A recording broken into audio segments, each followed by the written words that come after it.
kids, welcome back to my channel. My name's Lizzie. Are you ready for another educational book? I love educational books. I hope you do too. Tonight we are going to be reading How Your Body Works. How do we think? How does our brains work? You want to know all the answers? We're going to find out in this book. So if you need a blankie or a drink or a snack, now would be a good time to hit the pause button. If you gotta go potty, be sure to do that now. If not, we'll get right into it. I'm excited. Let's see. How do we think? Oh, lots of chapters. All right, let's talk about thinking. If someone asked, how do we think? You would probably say, we use our brains. This would be partly right, but the brain does not work alone. In a computer system, the part that processes the information is no good by itself. It needs the rest of the system as well. It needs the keyboard, the mouse, the screen, and the printer. In the same way, the brain needs the rest of the body, like eyes, ears, fingertips, and muscles. The whole system is linked by a network of nerves, like the wires of a computer system. This complicated system allows us to think and remember. It allows us to feel emotions and to sense the world around us. It controls the movements we make and the functions of our bodies. We are capable of many different thoughts. The brain makes sure that all the parts of the body keep working smoothly. People have many different emotions. We may feel happy or sad, frightened or relaxed, pleased or sorry. See, we can think a lot of things at once. Look at, he's thinking all kinds of things. About a math problem, he's hungry, which comic should he buy, will it rain today, I hope mom lets me go out tonight. He's thinking about a lot. And down here, all the parts of the body make everything function correctly. And it also makes us feel like, look, they look happy, they're laughing. What does the brain do? The brain allows us to do all the things we want to do, such as walking, playing the piano, and riding a bicycle. These actions are called conscious actions. We know we are doing them and can decide when to start and stop. The brain also controls subconscious actions. These actions keep our bodies working automatically without thinking about them. We cannot control these actions or decide to start and stop them. The brain creates feelings such as love, fear, and anger, and collects and reads the information from our eyes, ears, skin, and muscles. Memories are stored in the brain, ready to be called up when we need them. The brain is like the body's own computer. It controls everything we do. While we sleep, the brain makes sure that our heart beats and that we breathe consciously. Robots can do many things the human brain can do, but they do not have emotions or feelings. So although we're like computers, computers and robots don't have emotions like we do. That's what makes us different. So we're not technically robots. When we're sleeping, our body makes sure we don't forget to breathe. Some people move in their sleep. The body's like, okay, roll over, and you're still asleep and you roll over because the brain made you. It is the most important part of our bodies because without it, we can't do a whole lot. But without everything else, the brain can do nothing. What is the brain made of? The human brain weighs about 3.1 pounds or 1.4 kilograms. And it's about the size of a small cauliflower. The brain is pinkish white and its surface is wrinkled. The skull bones provide a strong, protective case for the delicate brain. To keep the brain from hitting against the skull, it is surrounded by a layer of liquid. Okay, so we have left hemisphere and right hemisphere. The left side of your brain and the right side of your brain. left, right. And they're called the cerebral cortex.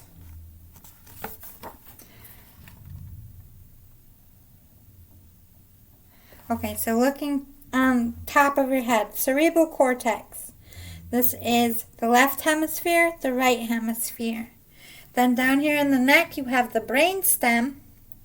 The cerebellum is behind your ear here. And the cerebral cortex is all the top. You see it? Pretty cool, huh? The brain is made up of millions of nerve cells called neurons. These are connected by tiny branches. Signals jump from nerve cell to nerve cell across these branches. Kind of like squirrels. The brain has 3 parts. The cortex controls conscious actions and thinking. The cerebellum controls balance and coordination. And the brainstem controls heartbeat, breathing, and blood pressure. Some dinosaurs, like the Stegosaurus, had 2 brains. One in the head and one in the One in the head and the other at the start of the tail. So he had one in his head and one in his butt. He had a brain up here and a brain down here. That's interesting. A brain map. Each area of the cerebral cortex or brain center is involved with its own specific actions or feelings.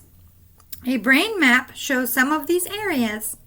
For example, the very front of the cerebral cortex controls thoughts and thinking. The area that controls sight and vision is at the back of the brain. Oh, wow. Okay, so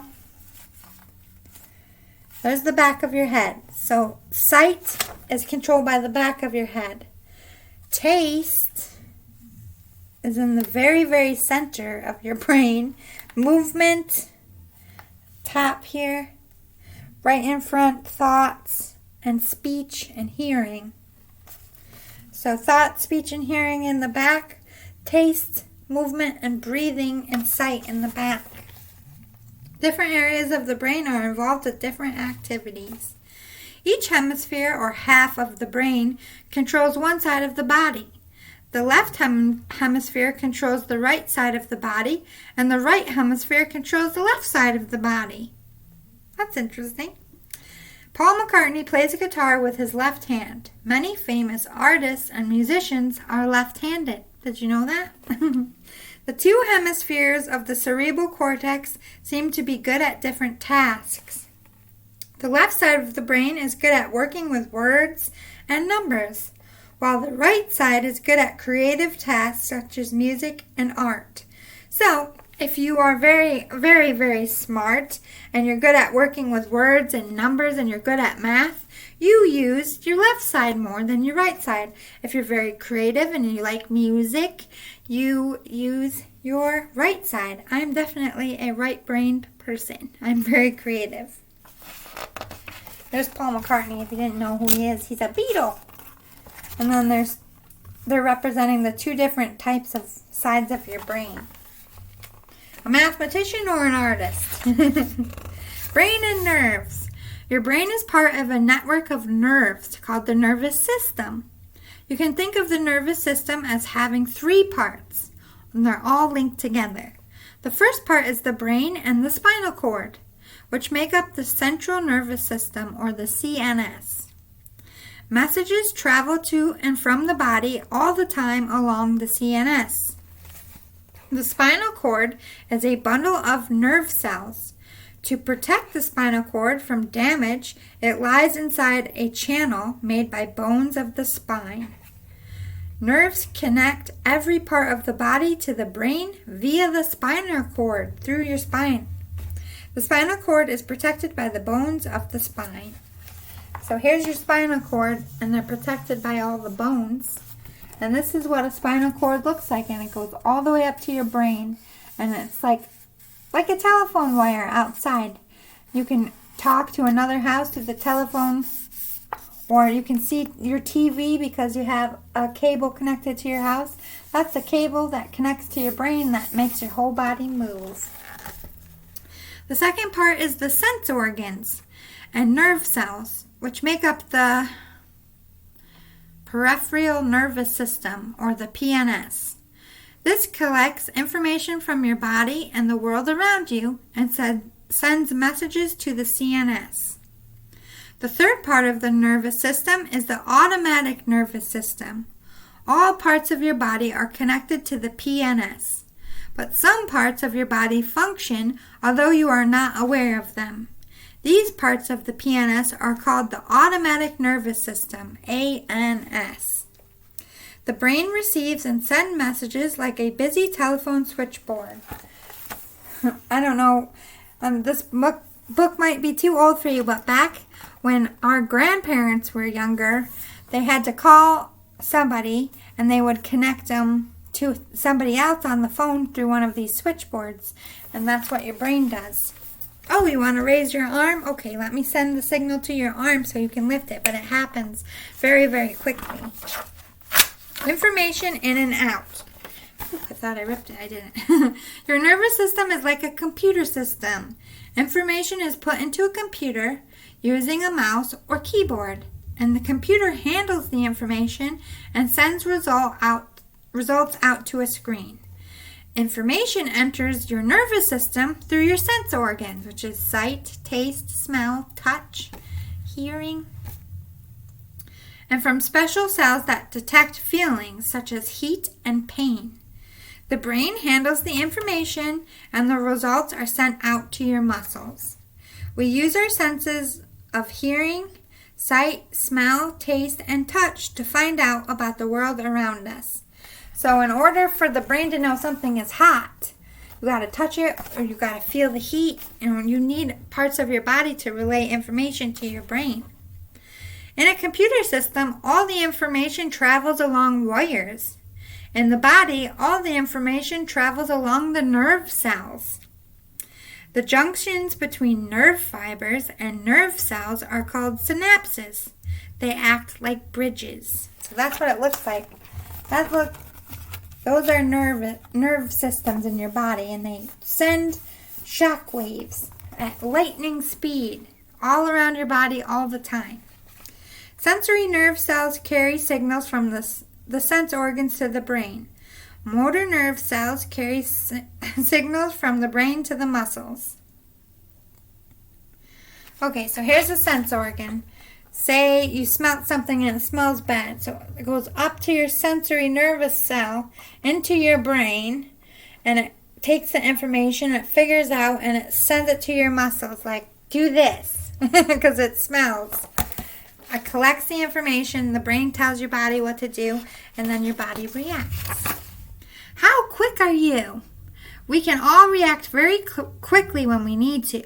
Try this activity with a friend to find out just how quickly you can react. You'll need a 12-inch ruler for this activity. So, try this out next time just use a pencil. You don't need a ruler. Ask your friend to hold the ruler at the 12 inches or 30 cm, the end of the pencil. Stand with your finger and thumb level with the pencil. Do not touch the pencil at all, just the end of it. When your friend lets go of the ruler, you must try to catch hold of it as quickly as you can.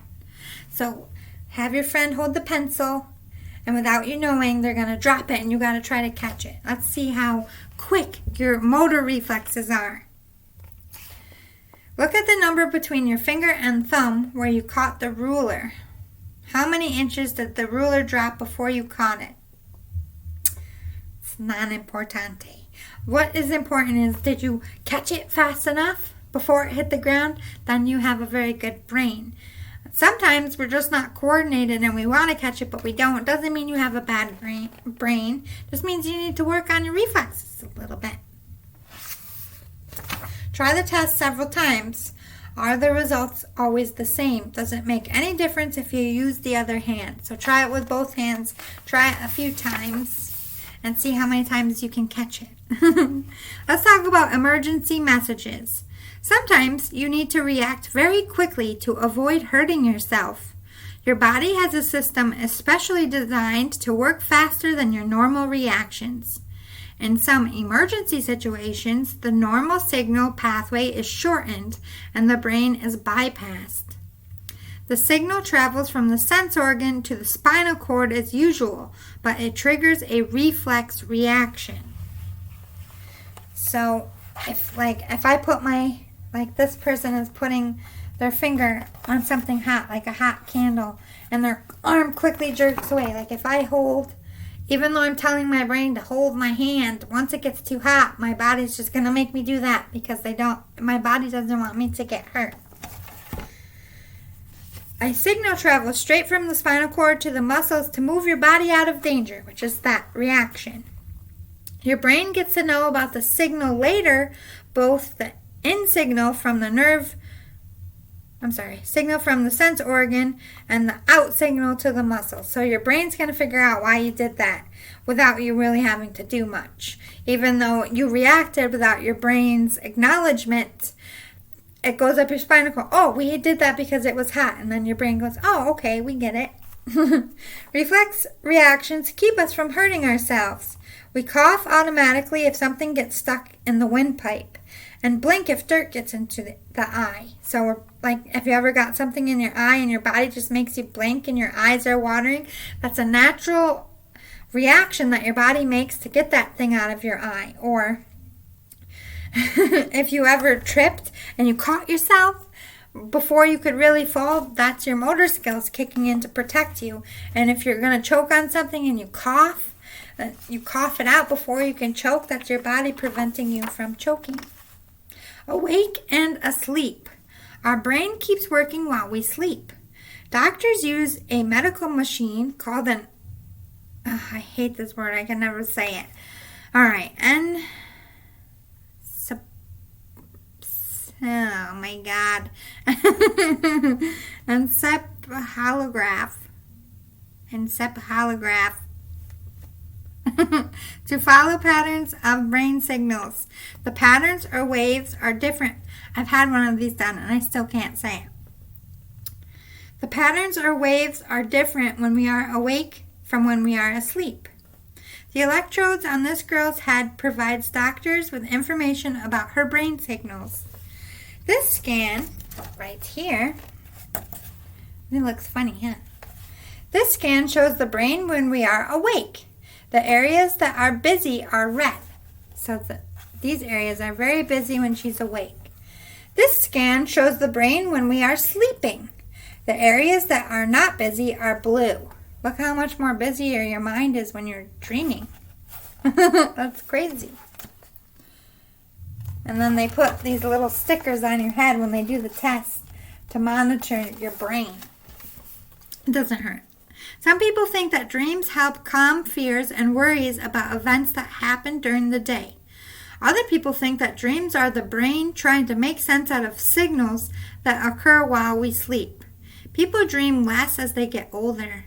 Babies probably spend about half of their sleeping time dreaming, but adults dream for less than 1/5 of their sleeping time. Our dreams are often made up of ordinary things jumbled together in unusual ways. We have no control over what we dream. I dream a lot. I'm an adult. Memory. There are two kinds of memory, short-term and long-term. Short-term memories are memories we need to remember only for a short while, such as a message from somebody or a shopping list. Long-term memories are memories we want to remember forever. For example, once you have learned the colors of the rainbow, you will probably never forget them. They're called Roy G. Biv. Red, orange, yellow, green, indigo, violet. The letters in this silly name are the same as the first letters of the color of the rainbow. Oh, here it is, right here. Roy G. Biv. Red, orange, yellow, green, blue, indigo, violet. Those are the colors, and you can remember them by saying Roy G. Biv. Those are all the colors. That's how you remember long term. Most people can remember something that happened when they were 3 or 4 years old. So you start creating memories probably around 4 strongly. You probably can't remember before that, though, because you're a baby. Doctors think that short-term memories stay in the cortex of the brain. To change them into long-term memories, signals travel from the cortex to the memory center deep inside the brain. They are stored here until they are needed. Some elderly people can clearly remember things that happened long ago, but find it harder to remember recent events. So elderly have a hard time with short-term memory. Very forgetful. And I'm getting old, and I can tell you I forget a lot.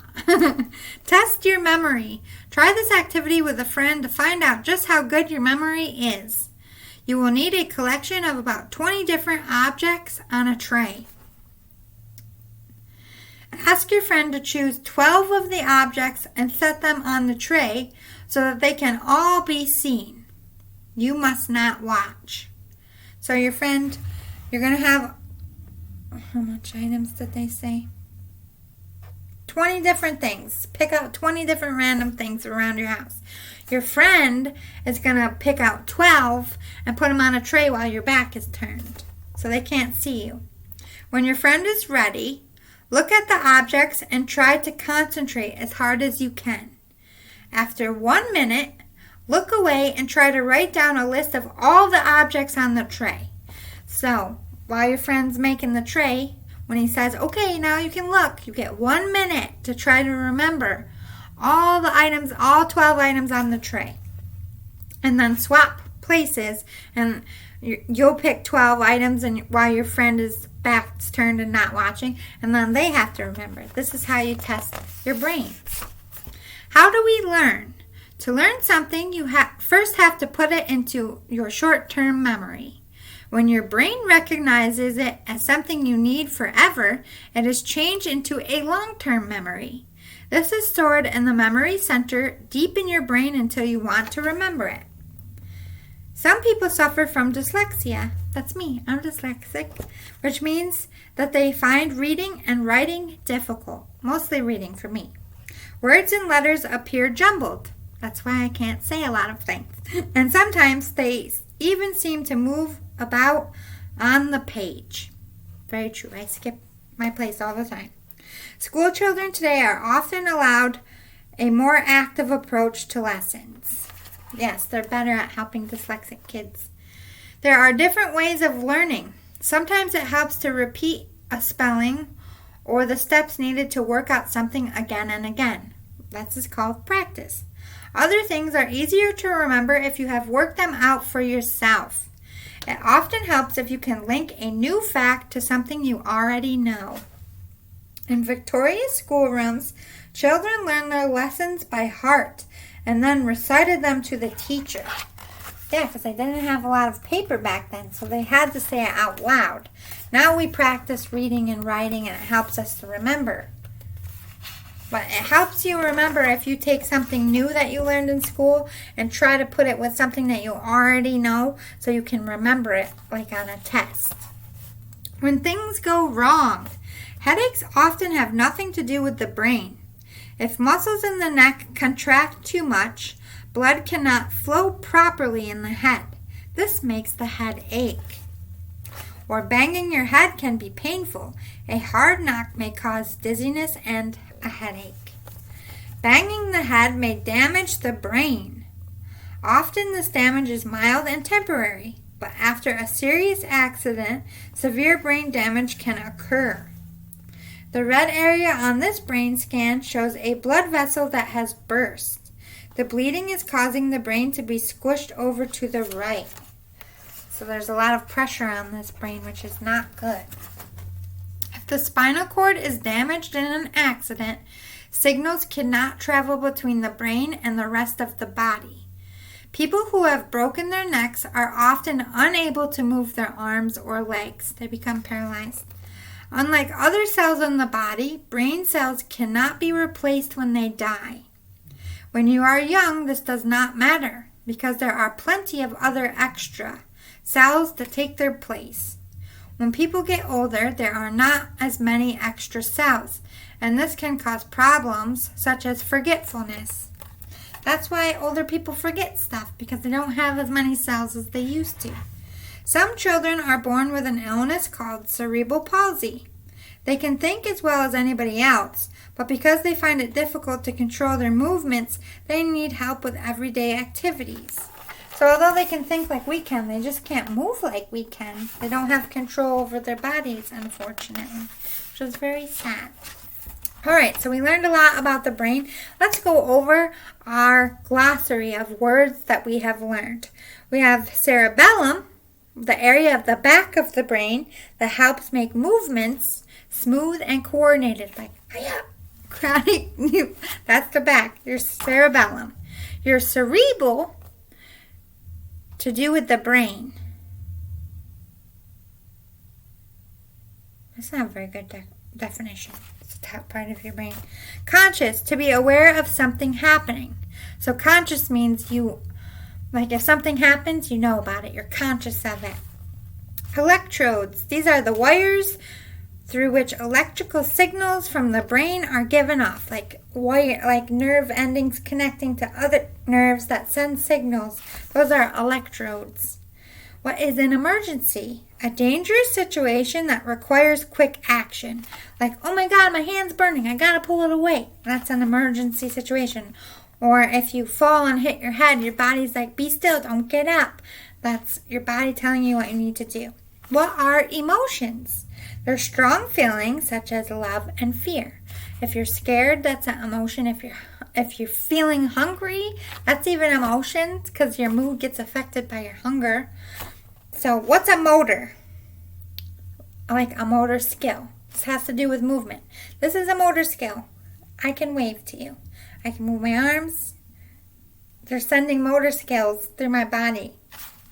Nerves. String-like parts inside the body that carry signals. So like the electrodes go off, they go off to hit our nerves to get a reaction in our bodies. What's a reflex? That's that, oh, it's hot. Your body just automatically gets you away from danger. That's a reflex. What's a scan? A detailed picture of part of the body obtained by using a scanning machine. So if you go in a machine and they want to look at your brain, they take a picture of it, and that picture is called a scan or a CAT scan.